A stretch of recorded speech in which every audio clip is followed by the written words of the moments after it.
안녕하세요, 미국투브입니다. 이번 영상은 단순한 리뷰가 아니에요. iOS 26을 통해 드러난 애플의 전략, 그리고 이면의 그 두려움과 계산, 또한 삼성을 비롯한 경쟁자들이 어떻게 반응하고 있는지 다뤄보겠습니다. 그럼 먼저 왜 iOS 26이라는 이름을 붙였을까요? 일반적으로는 iOS 17 다음에 18, 19으로 이어질 것처럼 보였지만 이번에 26로 한꺼번에 업그레이드를 했습니다. 그 이유 중 하나는 iOS 16이 2025년 하반기에 출시되지만은 실제 사용과 확산은 2026년을 중심으로 이루어질 것이라는 애플의 전략적 의도가 반영되어 있기 때문이라고 생각을 하는데요. 다시 말해 버전 숫자 자체가 사용될 해를 반영하는 마케팅적 상징이라는 해석이 가능합니다. 그럼 제일 많이 바뀐 게 무엇일까요? 리퀴드 글래스 UI라는 건데요. 이것은 배경색과 주변 콘텐츠에 따라 인터페이스가 실시간으로 적응하는 유동적 디자인을 이야기합니다. 홈 화면이나 설정 앱, 기본 앱 위젯 모두 새롭게 반응하며 부드러운 애니메이션을 구현을 하는 것이죠. 인터랙션 변화를 주면서 버튼 클릭과 스크롤, 화면 전환 등 모든 움직임이 더욱 자연스럽고 물리적인 느낌을 주는 것입니다. 기존 정적인 아이콘과 버튼 중심의 인터페이스에서 감정적 반응 중심으로 재설계가 되었다고 보시면 됩니다. 이것은 애플 인텔리전스를 통합하는 핵심 포인트 중에 하나인데요. 시리가 이제는 단순 명령을 수행하는 것을 넘어서 대화형 AI로 진화하는 것을 이야기를 하고 있고요. 이메일 요약이나 문장 개선, 맥락시, 명령 수행 등 챗 GPT 유사 기능을 탑재해서 더욱더 한 발자국 더 나아가려고 하는 그런 준비 작업이라고 생각을 합니다. 하지만 이 모든 것은 A17 프로 이상 디바이스에서만 가능합니다. 겉으로 보기엔 단순히 예뻐진 iOS처럼 보이지만은 이는 새로운 시대를 준비하는 애플의 선언이기도 했던 것이죠. 리퀴드 글래스는 단순한 시각 효과가 아니라 감정 설계로 이게 좀 바뀐 것입니다.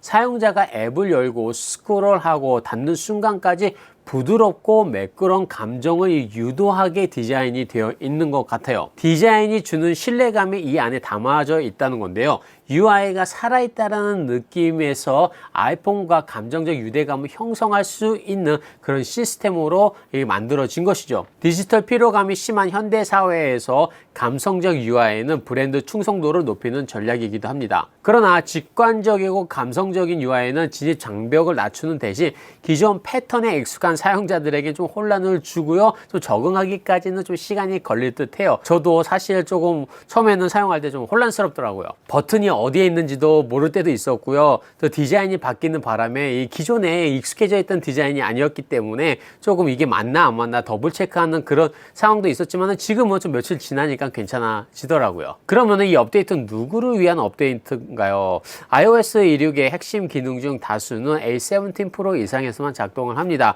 즉 A16 이하의 디바이스에서는 리퀴드 글래스 효과와 그 다음에 AI 기능이 제한이 되는데요. 결과적으로 신형 아이폰 유저와 구형 유저 간의 경험 격차, 급을 나누는 것이 발생을 해버립니다. 또한 새로운 UI는 기본 앱에 최적화되어 있기 때문에 메일이나 사파리, 캘린더 등은 사용하기 정말로 편하고 또 디자인이 다양하게 변한 것을 볼 수가 있어요. 그러나 서드파티 앱은 여전히 예전 디자인에 머물러 있기 때문에 통일성이 부족하다는 그 포인트도 나와 있지만 지금은 베타 버전이기 때문에 실제로 오픈이 되었을 때 퍼블릭으로 나왔을 때는 어떻게 업데이트 될지는 아직도 모르는 상황입니다. 그러나 이 모든 변화는 애플이 선택할 수밖에 없었던 이유가 있어요. 그것은 바로 AI 전쟁에서 후발주자라는 것인데요. 너무 이게 타이밍을 놓쳤던 것 같아요. 그래서 좀 나중에 출발을 했는데 캐치업을 못하고 뒤떨어지는 바람에 다른 전략이 필요했던 거예요. 먼저 시리의 한계가 있다는 거예요. GPT-4o나 제마나이, 클라우드 등과 비교했을 때 시리는 기능과 맥락 이해 면에서 심각하게 뒤떨어져 있다는 것을 많은 사람들이 알고 있어요. 수년간 개선되지 않았던 시리를 대체할 수 있는 강력한 시스템이 바로 필요를 했던 거예요. 그런데 그것을 넘어서려고 애플이 인텔리전스를 내놨지만 이게 생각보다 안 됐잖아요. 그래서 애플은 느린 대신 안전하다는 브랜드 전략으로 나갔던 겁니다. 애플은 AI 전쟁에서 선점하지 못했기 때문에 기능보다는 신뢰를 무기로 삼았던 거예요. 구글이나 오픈 AI보다 느리지만 훨씬 안전하고 통제 가능한 AI를 강조를 하고 있는 것이죠. 프리미엄 전략을 위한 기술 설계를 했다는 거예요. 고성능 칩셋 기반의 그 온디바이스 AI, 성능과 보안과 감성을 동시에 충족을 하려고 했던 것입니다. 기존 아이폰 유저들이 새로운 아이폰으로 전환을 할 수 있도록 유도할 수 있는 가장 정교한 설계 도구가 돼 버린 거예요. 삼성 갤럭시 AI 전략을 보게 되면 뭐 실시간 통역이나 요약, 필기 변화 등 실용적 AI 도입에 집중을 하였고요. 그것을 빨리 도입을 했어요. 안드로이드 생태계 전반에 걸쳐서 뭐 개방적이고 범용적인 기능을 빠르게 확산을 시켰습니다. 그래서 거기에 애플과 삼성의 그 철학 차이가 좀 나타나는 것 같아요. 삼성 같은 경우는 기능을 보여주면서 사용자들 넓게 끌어모으는 반면 애플은 이 제한된 환경 안에서 깊은 몰입을 유도했던 것 같습니다. 즉 프리미엄 경험은 제한된 사용자만 누릴 수 있기 때문에 너도 이 프리미엄 안으로 들어와, 그렇게 이제 생각을 한 것이죠. 그러면 이 가운데 사용자들은 어떤 선택을 하게 될까요? 모든 것을 할 수 있는 기기를 원한다면 삼성으로 가겠고, 적은 것을 깊게 완성도 있게 사용을 하려면 애플로 가겠죠. 삼성은 애플보다 빠르고 다양하지만 애플은 애플만이 가능한 깊이를 만들고 있습니다. 즉 이번 iOS 16의 리퀴드 글래스는 애플 생태계의 확장의 그 발판이 될 수 있는 그런 하나 업데이트라고 생각을 할 수가 있어요. 통합된 감성 디자인을 통해서 디바이스 간의 연속성과 몰입감을 강화를 했고요. 단순한 UI 업그레이드가 아닌 경험의 통합을 위한 디자인 중심의 아키텍처였던 것입니다. 애플이 구축하려는 건 단순한 스마트폰이 아니라 AI 플러스 하드웨어 플러스 감성을 아우르는 플랫폼을 만들려고 하고 있는 것 같아요. 반대로 삼성과 구글은 오픈 AI 생태계를 구축을 하고 있고요.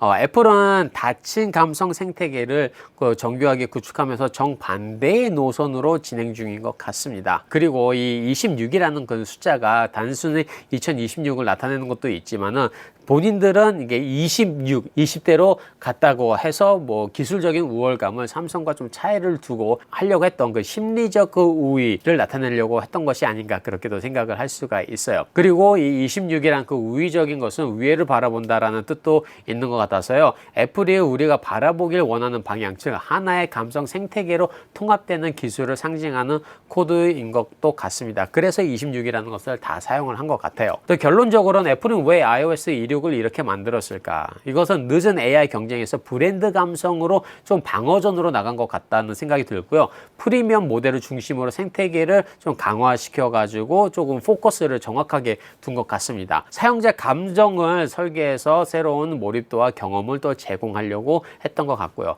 이름부터 브랜딩까지 iOS 26는 애플의 생존 전략인 것이죠. 즉 사람들이 유저가 이것을 좋아해 주느냐 안 좋아해 주느냐에 따라서 지금부터 나아가는 애플이 조금 이제 흔들릴 수 있지 않을까, 그런 생각도 솔직히 개인적으로는 듭니다. 간단하게 말씀드리면 단순한 업데이트가 아니라 애플이 AI 시대에 살아남기 위해 선택한 유일한 생존 전략이라는 것입니다. 네, 오늘 영상 여기까지고요. 여러분은 이 전략에 마음에 드시나요? 아니면 좀 불편하신가요? 댓글로 솔직하게 남겨주세요. 다음 영상에서는 또 이제 iOS에 대한 이야기도 나누고 여러 가지 또 준비해서 또 돌아오겠습니다. 채널 구독과 좋아요 잊지 마시고요. 그럼 저는 다음 시간에 뵙겠습니다. 감사합니다.